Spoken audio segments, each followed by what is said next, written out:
नमस्कार मित्रांनो, स्वागत आहे तुमचं सायबर टेल या यूट्यूब चॅनेलवर। आज आपण जाणून घेणार आहोत एक अत्यंत धोकादायक सायबर थ्रेटबद्दल, अर्थातच स्विम स्वाईप याबद्दल। हा प्रकार इतका गंभीर आहे की तुमचा नंबर, तुमची ओळख, तुमची आर्थिक माहिती या सगळ्यांवर त्याचा परिणाम होऊ शकतो। हा व्हिडिओ लक्षपूर्वक बघा, यापासून स्वतःला कसे सुरक्षित ठेवावे याच्याबद्दल सुद्धा टिप्स जाणून घ्या। चला प्रथम समजून घेऊया स्विम स्वाईप म्हणजे काय असते। तुम्ही कधी बघितलंय का की अचानक तुमचं मोबाईल नेटवर्क काम करायचं बंद झाले, म्हणजे नो सर्व्हिस किंवा सर्चिंग अशी स्थिती येते। यामध्ये एक शक्यता अशी आहे, तुमचा जो फोन नंबर आहे तो दुसऱ्या सिम मध्ये ट्रान्सफर झाला आहे। तर स्विम स्वॅप म्हणजे काय, तर हॅकर्स तुमचा फोन नंबर तुमच्या दूरसंचार म्हणजे ऑपरेटर्स कंपनीकडून दुसऱ्या सिम कार्ड मध्ये पोर्ट करतात, ज्यावर त्यांना त्यांचा नियंत्रण असतो। या प्रक्रियेत हॅकर्स तुमचे कॉल्स, तुमचे SMS, OTP हे सगळं स्वीकारू शकतात, ज्यामुळे तुमचं बँक खातं, तुमचं सोशल मीडिया, अगदी ईमेल सुद्धा हॅक होऊ शकतात। आता थोडक्यात पाहूया की हॅकर्स हे कसे करतात।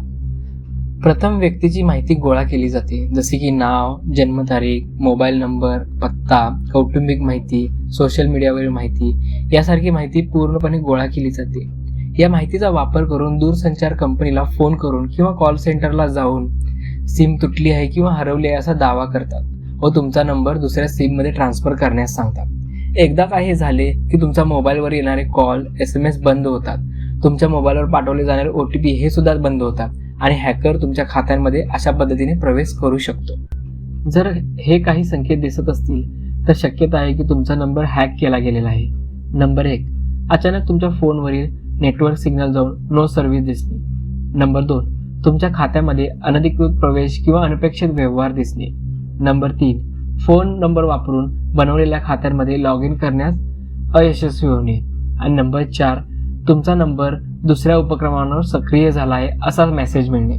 म्हणून आता आपण पाहूया आपण स्वतःला यापासून कसे सुरक्षित ठेवू शकतो।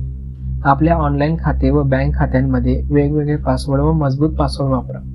SMS आधारित 2 फॅक्टर ऑथेंटिकेशन ऐवजी गुगल ऑथेंटिकेटर यांसारख्या ॲप्लिकेशनचा वापर करावा। आपल्या मोबाईल खात्यात सिम ट्रान्सफर पिन किंवा अकाउंट लॉक यांसारख्या सुविधांचा वापर करा, ज्यामुळे अनधिकृत सिम बदल रोखता येऊ शकते। सोशल मीडियावर, व्हॉट्सअपवर किंवा इतर प्लॅटफॉर्मवर तुमची खाजगी माहिती शेअर करू नका, जसे की जन्मतारीख, आईचे नाव, पाळीव प्राण्यांचे नाव यांसारखी माहिती सार्वजनिक ठिकाणी शेअर करू नका। हे हॅकर्सला सहजपणे माहिती मिळवण्यासाठी उपयोगी पडू शकते।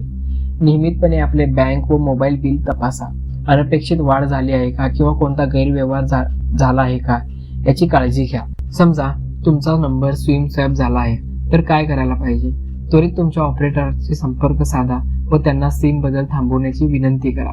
आपल्या बँक खात्यांमध्ये जो पासवर्ड वापरला आहे तो ताबडतोब बदला व अनधिकृत व्यवहारांची तपासणी करा। आपल्या सोशल मीडियावर व इतर ऑनलाईन अकाउंटमध्ये जिथे जिथे 2 फॅक्टर ऑथेंटिकेशन वापरला आहे त्याच्यामध्ये सुधार करा। आणि जर शक्य असल्यास तुमचा फोन नंबरचा वापर 2 फॅक्टर ऑथेंटिकेशनसाठी कमी करा। मित्रांनो, आज आपण पाहिलं की स्विम स्वॅप अटॅक किती धोकादायक आहे आणि आपण स्वतःला त्यापासून कसे सुरक्षित ठेवू शकतो।